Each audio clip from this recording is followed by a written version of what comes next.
ಎಲ್ರಿಗೂ ನಮಸ್ಕಾರ ಸ್ನೇಹಿತರೆ, ನಾನು ನಿಮ್ಮ ದೀಪಕ್ ಕ್ಷತ್ರಿಯ. ಈ ವಾರದ ಇನ್ನೊಂದು ಹೊಸ ಸಂಚಿಕೆಯಲ್ಲಿ ನಿಮ್ಮೆಲ್ಲರಿಗೂ ಸ್ವಾಗತ ಸುಸ್ವಾಗತ. ಈ ದಿನ ಒಂದು ಅದ್ಭುತವಾದ ರೆಸಿಪಿ ಮಾಡ್ತಾ ಇದ್ದೀನಿ. ತುಂಬಾ ಸುಲಭ ಮತ್ತೆ ಟೇಸ್ಟ್ ಮಾತ್ರ ಅದ್ಭುತವಾಗಿರುತ್ತೆ. ಅದ್ ಯಾವುದು ಅಂತ ಹೇಳಿದ್ರೆ ನಮ್ಮ ದಾವಣಗೆರೆಯ ಫೇಮಸ್ ನರ್ಗಿಸ್ ಮಂಡಕ್ಕಿ. ಸಾಯಂಕಾಲ ಆಗಕ್ಕಿಲ್ಲ ಈ ನರ್ಗಿಸ್ ಮಂಡಕ್ಕಿ ಒಂದು ಒಳ್ಳೆ ಖಾರ ಖಾರ ಮಿರ್ಚಿ ಬಜ್ಜಿ. ಆಹಾ, ಸಾಯಂಕಾಲ ಅಂತೂ ಸೂಪರ್ ಆಗ್ಬಿಡುತ್ತೆ. ಆ ಫ್ರೆಂಡ್ಸ್ ಜೊತೆ ಹೋಗಿ ಮಂಡಕ್ಕಿ ತಿಂತಾ ಇದ್ರೆ ಅದ್ರ ಮಜಾನೇ ಬೇರೆ. ಆತರ ಒಂದು ನರ್ಗಿಸ್ ಮಂಡಕ್ಕಿನ ಮನೆಯಲ್ಲಿ ಪರ್ಫೆಕ್ಟ್ ವಿಧಾನದಲ್ಲಿ ಎಲ್ಲ ಒಂದು ಟಿಪ್ಸ್ನ ಸಮೇತ ನಾನು ಈ ಒಂದು ರೆಸಿಪಿನ ಹೇಳಿಕೊಡ್ತಾ ಇದ್ದೀನಿ. ಹಾಗಾದ್ರೆ ಇನ್ಯಾವುದೇ ತಡ ಮಾಡ್ದಿರಾ, ನಡೀರಿ ಒಂದು ಅದ್ಭುತವಾದ ರೆಸಿಪಿ ಯಾವ ರೀತಿ ಮಾಡ್ಬೇಕು ಅಂತ ನೋಡುವ.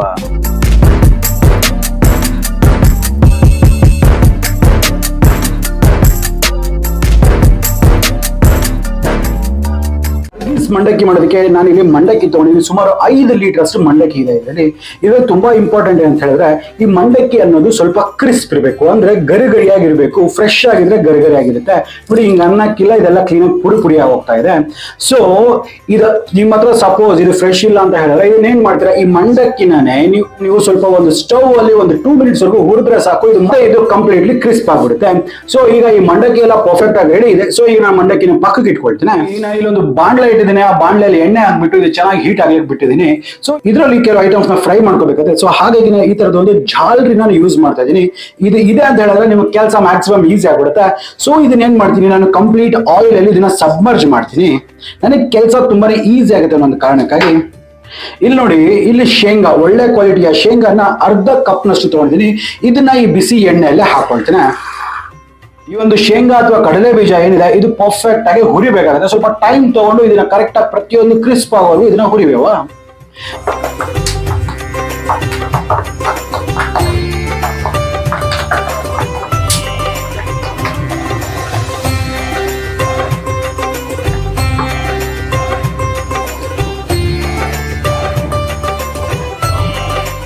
ಸ್ನೇಹಿತರೆ ನೋಡಿ, ಈಗ ಸುಮಾರು ಒಂದು 2 ರಿಂದ 3 ನಿಮಿಷಗಳ ಕಾಲ ನಾನು ಮೀಡಿಯಂ ಫ್ಲೇಮ್ ಅಲ್ಲಿ ಹುರಿದಿದ್ದೀನಿ. ಈಗ ನೋಡಿ ಈ ಕಡಲೆ ಬೀಜ ಅಂತಕ್ಕಂಥ ಈ ಲೆವೆಲ್ ಇದು ಫ್ರೈ ಆಗಿದೆ, ಇದು ಪರ್ಫೆಕ್ಟ್ ಆಗಿ ಇದು ಕುಕ್ ಆಗಿದೆ ಅಂದ್ಬಿಟ್ಟು ಅರ್ಥ. ಸೊ ಈಗ ಇದನ್ನ ಕಂಪ್ಲೀಟ್ ಆಗಿ ಈ ತರ ಸ್ಟ್ರೈನ್ ಮಾಡ್ಕೊಂಡ್ಬಿಟ್ಟು ಸೊ ಇದನ್ನ ಆ ಮಂಡಕ್ಕಿಯಲ್ಲೇ ಇದನ್ನ ಹಾಕೊಂಡ್ಬಿಡ್ತೇನೆ. ಅರ್ಧ ಕಪ್ ನಷ್ಟು ಕಡಲೆ ಪಪ್ಪು ಅಥವಾ ಪುಟಾಣಿ ಅಂತ ಕರಿತೀವಲ್ಲ ಅದನ್ನ ಹಾಕೊಂಡ್ಬಿಡುವ. ಇದು ಸಹ ಅಷ್ಟೇ, ಇದು ತುಂಬಾ ಜಲ್ದಿ ಕಲರ್ ಹಿಡಿದು ಬಿಡುತ್ತೆ. ಸೊ ಇದನ್ನ ಸಹ ನಾವು ರೋಸ್ಟ್ ಮಾಡಬೇಕು. ಎಲ್ಲಿವರೆಗೂ ಸ್ವಲ್ಪ ಕ್ರಿಸ್ಪ್ ಆಗ್ಬೇಕು ಅಲ್ಲಿವರೆಗೂ. ಇದು ಜಲ್ದಿ ಆಗ್ಬಿಡುತ್ತೆ, ಸ್ವಲ್ಪ ಹುಷಾರು. ಇಲ್ಲ ಅಂತ ಹೇಳಿದ್ರೆ ಜಲ್ದಿ ಕಲರ್ ಟರ್ನ್ ಆಗ್ಬಿಡುತ್ತೆ. ಇದು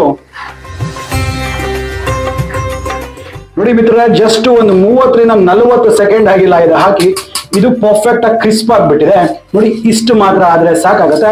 ಸೊ ಈಗ ಇದನ್ನ ಪರ್ಫೆಕ್ಟ್ ಆಗೆಲ್ಲ ಇದನ್ನ ಸಹ ಶೋಧಿಸ್ಬಿಟ್ಟು ಸೊ ಇದನ್ನ ಸಹ ನಾನು ಮಂಡಕ್ಕಿಯಲ್ಲೇ ಹಾಕೊಂಡ್ಬಿಡ್ತೇನೆ.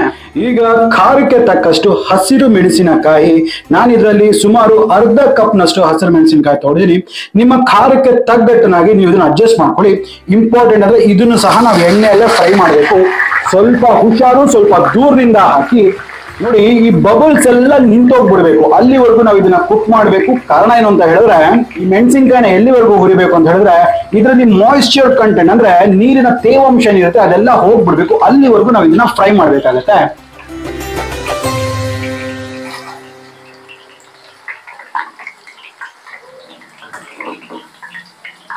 ನೋಡಿ ನೀವು ಹಾಕಿದಾಗ ಎಷ್ಟಿತ್ತು ಈ ಬಬಲ್ಸ್ ಅಂತಕ್ಕಂಥದ್ದು, ಇವಾಗ ಬಬಲ್ಸ್ ಎಲ್ಲ ಕಂಪ್ಲೀಟ್ಲಿ ಸ್ಲೋ ಡೌನ್ ಆಗ್ಬಿಡ್ತಾರೆ, ಕಮ್ಮಿ ಆಗ್ಬಿಡ್ತಾ ಇದೆ. ಸೊ ಇದು ಪರ್ಫೆಕ್ಟ್ ಆಗಿ ಆಗ್ಬೇಕು. ಇದನ್ನ ಒಂದು 30 ಸೆಕೆಂಡ್ಸ್ ವರೆಗೂ ನಾವು ಕುಕ್ ಮಾಡುವ. ಈ ಮೆಣಸಿನಕಾಯಿ ರೀತಿ ಫ್ರೈ ಮಾಡೋದ್ರಲ್ಲಿ ಇನ್ನೊಂದು ಬೆನಿಫಿಟ್ ಏನ್ ಗೊತ್ತಾ, ನಿಮ್ಗೆ ಗ್ಯಾಸ್ಟ್ರಿಕ್ ಅನ್ನೋದು ಆಗೋದಿಲ್ಲ. ಹಾಗೆ ಮೆಣಸಿನಕಾಯಿ ಖಾರ ಸಹ ಸ್ವಲ್ಪ ಟೋನ್ ಡೌನ್ ಆಗುತ್ತೆ. ನೋಡಿ ಈಗ ಬಬಲ್ಸ್ ಅಂತಕ್ಕಂಥದ್ದು ಸ್ವಲ್ಪ ಫುಲ್ ಕಂಪ್ಲೀಟ್ಲಿ ಟೋನ್ ಡೌನ್ ಆಗ್ಬಿಟ್ಟಿದೆ. ಅದರ ಅರ್ಥ ಏನಂತ ಹೇಳಿದ್ರೆ ಇದರಲ್ಲಿ ನೀರಿನ ಅಂಶ ಎಲ್ಲ ಹೋಗಿದೆ ಅಂತ ಅರ್ಥ. ಸೊ ಈಗ ಮತ್ತೆ ಇದನ್ನ ಕಂಪ್ಲೀಟ್ ಆಗಿ ಈ ರೀತಿ ಶೋಧಿಸ್ಕೊಂಡ್ಬಿಡುವ. ನೋಡಿ ಈ ರೀತಿ ಒಂದು ಆಯಿಲ್ ಫಿಲ್ಟರ್ ಇರೋದು ಉಪಯೋಗನೇ ಇದು. ನಮ್ಗೆ ಯಾವುದೇ ರೀತಿಯಾದ ಎಣ್ಣೆ ಗಲೀಜ್ ಆಗೋದಿಲ್ಲ, ನಮಗೆ ಜಲ್ದಿ ಇಂಗ್ರೀಡಿಯೆಂಟ್ಸ್ ಎಲ್ಲ ಕರೆಕ್ಟ್ ಆಗಿ ಬಂದ್ಬಿಡುತ್ತೆ. ಸೊ ಈಗ ಇದನ್ನ ಸಹ ನಾನು ಅದೇ ಮಂಡಕ್ಕಿಯಲ್ಲಿ ಹಾಕೊಂಡ್ಬಿಡ್ತೇನೆ. ಹಾಗೆ ಒಂದು ಅರ್ಧ ಕಪ್ ನಷ್ಟು ಕರಿಬೇವಿನ ಸೊಪ್ಪು ಸ್ವಲ್ಪ ದೂರದಿಂದ ಹಾಕಿ ಸಿಡಿತದೆ. ಸಣ್ಣಗೆ ಹಚ್ಚಿರ್ತಕ್ಕಂಥ ಕೊತ್ತಂಬರಿ ಸೊಪ್ಪು ಒಂದು ಅರ್ಧ ಕಪ್ಪು. ಇದು ಕೂಡ ಸೇಮ್, ಇದು ಸಹ ಸಣ್ಣಗೆ ಕ್ರಿಸ್ಪ್ ಆಗ್ಬೇಕು. ಏನಕ್ಕೆ ಅಂತ ಹೇಳಿದ್ರೆ ಅದರಲ್ಲಿ ಇರ್ತಕ್ಕಂಥ ನೀರಿನ ಅಂಶ ಎಲ್ಲ ಆವಿ ಆಗ್ಬೇಕು. ಆಗ್ಲೇ ಹೇಳಿದ್ನಲ್ಲ, ಸೇಮ್ ರೂಲ್ ಇದಕ್ಕೂ ಕೂಡ ಅಪ್ಲೈ ಆಗುತ್ತೆ. ನೋಡಿ ಸ್ನೇಹಿತರೆ, ಈಗ ಇದು ನೋಡಿ ಎಲ್ಲೂ ಸಹ ಬಬಲ್ಸ್ ಅಂತಕ್ಕಂಥದ್ದು ಬರ್ತಾ ಇಲ್ಲ, ಎಲ್ಲೂ ಗುಳ್ಳೆ ಕಾಣಿಸ್ತಾ ಇಲ್ಲ. ಸೊ ನೋಡಿ ಈಗ ಇದು ಪರ್ಫೆಕ್ಟ್ ಆಗಿದೆ, ಇದರಲ್ಲಿ ಇರ್ತಕ್ಕಂಥ ನೀರಿನ ಅಂಶ ಎಲ್ಲ ಹೋಗಿದೆ ಅಂತ ಅರ್ಥ. ಸೊ ಈಗ ಇದನ್ನ ಸಹ ಶೋಧಿಸ್ಕೊಡಿ, ಇದನ್ನ ಸಹ ಮಂಡಕ್ಕಿ ಜೊತೆ ಮಿಕ್ಸ್ ಮಾಡೋದಕ್ಕೆ ಹಾಕೊಂಡ್ಬಿಡಿ. ನೋಡಿ ಈಗ ಫ್ರೈ ಮಾಡ್ಕೊಳ್ಳೋದೆಲ್ಲ ಆಗಿದೆ. ನನಗೆ ಇಷ್ಟೊಂದು ಎಣ್ಣೆ ಅವಶ್ಯಕತೆ ಇಲ್ಲ ಒಂದು ಒಗ್ಗರಣೆಗೆ. ಆ ಒಗ್ಗರಣೆಗೆ ಎಷ್ಟು ಬೇಕೋ ಅಷ್ಟು ಎಣ್ಣೆನ ಇಟ್ಕೊಂಡು ಮಿಕ್ಕಿರ್ತಕ್ಕಂಥ ಎಣ್ಣೆನೆಲ್ಲ ನಾನು ಪಕ್ಕಕ್ಕೆ ತಗೊಳ್ತೇನೆ. ಸ್ನೇಹಿತರೆ, ನೀವು ಇಲ್ಲಿ ನೋಡ್ತಿರ್ಬೋದು, ನಾನು ಜಸ್ಟ್ ಒಂದು 1/4 ಕಪ್ನಷ್ಟು ಎಣ್ಣೆ ಹಾಕೊಂಡಿದ್ದೀನಿ. ಎಣ್ಣೆ ಸಹ ಚಂದ ಬಿಸಿ ಇದೆ ಅಲ್ಲ. ಈಗ ಈ ಒಗ್ಗರಣೆಗೆ ಮೊದಲನೇದಾಗಿ ಸಾಸಿವೆ 1/2 ಟೀ ಸ್ಪೂನ್ ಅಷ್ಟು ನಾನು ಸಾಸಿವೆನ ಹಾಕೊಳ್ತೀನಿ. ಈ ಸಾಸಿವೆ ಚಂದ ಚಿಟಪಟ ಅನ್ಬೇಕು. ನೋಡಿ ಈ ರೀತಿ ಕ್ರ್ಯಾಕಲ್ ಆದ್ರೇನೆ ಅದರದೊಂದು ಒಳ್ಳೆ ಫ್ಲೇವರ್ ಟೇಸ್ಟ್ ರಿಲೀಸ್ ಆಗೋದು, ಅದು ನೆನಪಿಟ್ಕೊಳ್ಳಿ. ಹಾಗೆ 1 ಟೇಬಲ್ ಸ್ಪೂನ್ ಅಷ್ಟು ಜೀರಿಗೆನ ನಾನು ಹಾಕೊಳ್ತೇನೆ. ನೆನಪಿರ್ಲಿ, ಸಾಸಿವೆಯ ಡಬಲ್ ಜೀರಿಗೆ ಇರಬೇಕು. ಹಿಂಗು 1/2 ಟೀ ಸ್ಪೂನು,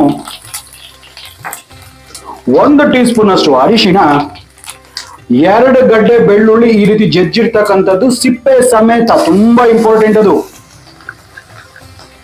ಹಾಗೆ ರುಚಿಗೆ ತಕ್ಕಷ್ಟು ಉಪ್ಪು. ಇವನ್ನೆಲ್ಲ ಹಾಕ್ಬಿಟ್ಟು ಸ್ವಲ್ಪ ಇದನ್ನ ರೋಸ್ಟ್ ಮಾಡುವ. ಎಲ್ಲಿವರೆಗೂ ಅಂತ ಹೇಳಿದ್ರೆ ಆ ಬೆಳ್ಳುಳ್ಳಿ ಇದೆ ಅಲ್ಲ, ಆ ಬೆಳ್ಳುಳ್ಳಿ ಸ್ವಲ್ಪ ಕ್ರಿಸ್ಪ್ ಆಗ್ಬೇಕು, ಅಲ್ಲಿವರೆಗೂ. ನೆನಪಿರ್ಲಿ, ಫ್ಲೇಮ್ ಮಾತ್ರ ಲೋ ಇರಲಿ.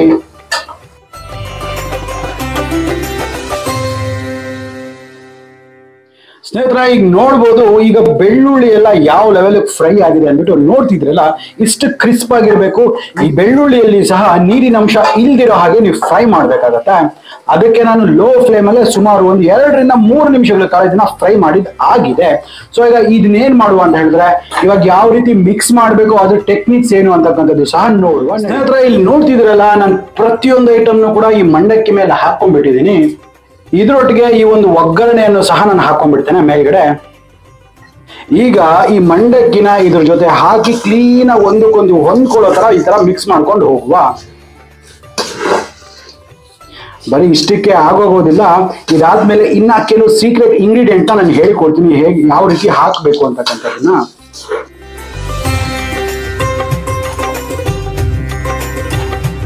ತುಂಬಾ ಇಂಪಾರ್ಟೆಂಟ್ ಇಂಗ್ರೀಡಿಯೆಂಟ್ ಅಂತ ಹೇಳಿದ್ರೆ, ಇದು ಪುಟಾಣಿ ಪೌಡರ್ ಅಂತ ಹೇಳಿದ್ರೆ, ಕಡಲೆ ಪಪ್ಪು ಏನಿರುತ್ತಲ್ಲ ಅದನ್ನ ಸಣ್ಣದಾಗಿ ಈ ತರ ಪೌಡರ್ ಮಾಡ್ಕೊಂಡಿದ್ದೀನಿ ಮಿಕ್ಸಿಯಲ್ಲಿ. ಇದನ್ನ ಒಂದು 2 ಟೇಬಲ್ ಸ್ಪೂನ್ ಅಷ್ಟು ಹಾಕೊಳ್ಳಿ. ನಿಮಗೆ ಏನಾದ್ರೂ ಈ ಒಂದು ಒಗ್ಗರಣೆ ಎಣ್ಣೆ ಜಾಸ್ತಿ ಆಯ್ತು ಅಂತ ಹೇಳಿದ್ರು ಕೂಡ ಇನ್ ಸ್ವಲ್ಪ ಎಕ್ಸ್ಟ್ರಾನ ನೀವು ಹಾಕೋಬಹುದು, ಇದು ಒಳ್ಳೆ ಫ್ಲೇವರ್ ಬರುತ್ತೆ.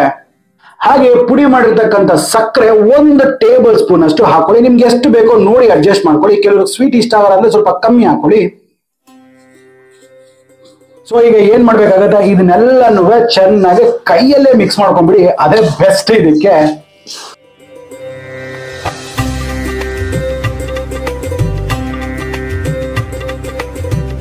ಇನ್ನ ಒಂದು ಟಿಪ್ ಏನಪ್ಪಾ ಅಂತ ಹೇಳಿದ್ರೆ, ಇದು ಮಿಕ್ಸ್ ಮಾಡ್ತೀರಲ್ಲ, ಈ ಮಿಕ್ಸಿಂಗ್ ಅಂತ ಹೇಳಿದ್ರೆ ಸ್ವಲ್ಪ ಉಗುರು ಬೆಚ್ಚಗೆ ಇರ್ಬೇಕಂದ್ರೆ ಮಿಕ್ಸ್ ಮಾಡಿದ್ರೆ ಈ ಇಂಗ್ರೀಡಿಯೆಂಟ್ಸ್ ಎಲ್ಲ ಚೆನ್ನಾಗಿ ಒಂದಕ್ಕೊಂದು ಮೆತ್ಕೊಳ್ಳುತ್ತೆ.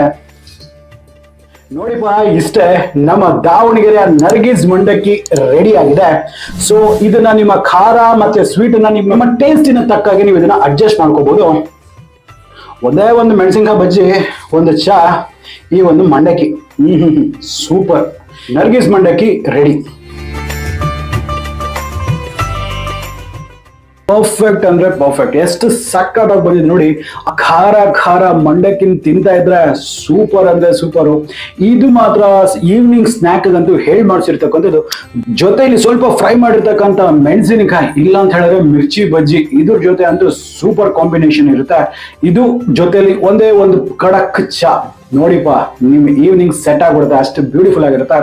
ಹಾಗಾದ್ರೆ ನಂಗೆ ಅನ್ಸುತ್ತೆ ನಿಮ್ಗೆ ವಿಡಿಯೋ ಇಷ್ಟ ಆಗಿದೆ ಅಂದ್ಬಿಟ್ಟು. ಇಷ್ಟ ಆಗಿದ್ರೆ ಆಸ್ ಯೂಶುವಲ್ ಸಬ್ಸ್ಕ್ರೈಬ್ ಮಾಡ್ಕೊಳ್ಳೋದನ್ನ ಮರಿಬೇಡಿ. ಹಾಗೆ ವಿಡಿಯೋನ ನಿಮ್ಮ ಫ್ರೆಂಡ್ಸ್ ಅಂಡ್ ಫ್ಯಾಮಿಲಿ ಜೊತೆ ಶೇರ್ ಮಾಡಿ. ಹಾಗಾದ್ರೆ ಮತ್ತೆ ಇದರಲ್ಲಿ ಭೇಟಿ ಆಗ್ತಿರ್ತೀನಿ. ಅಲ್ಲಿವರೆಗೂ ದೀಪಕ್ ಕ್ಷತ್ರಿಯ ಸೈನಿಂಗ್ ಆಫ್ ಅಂಡ್ ಜೈ ಹಿಂದ್, ಜೈ ಕರ್ನಾಟಕ, ನಮಸ್ಕಾರ.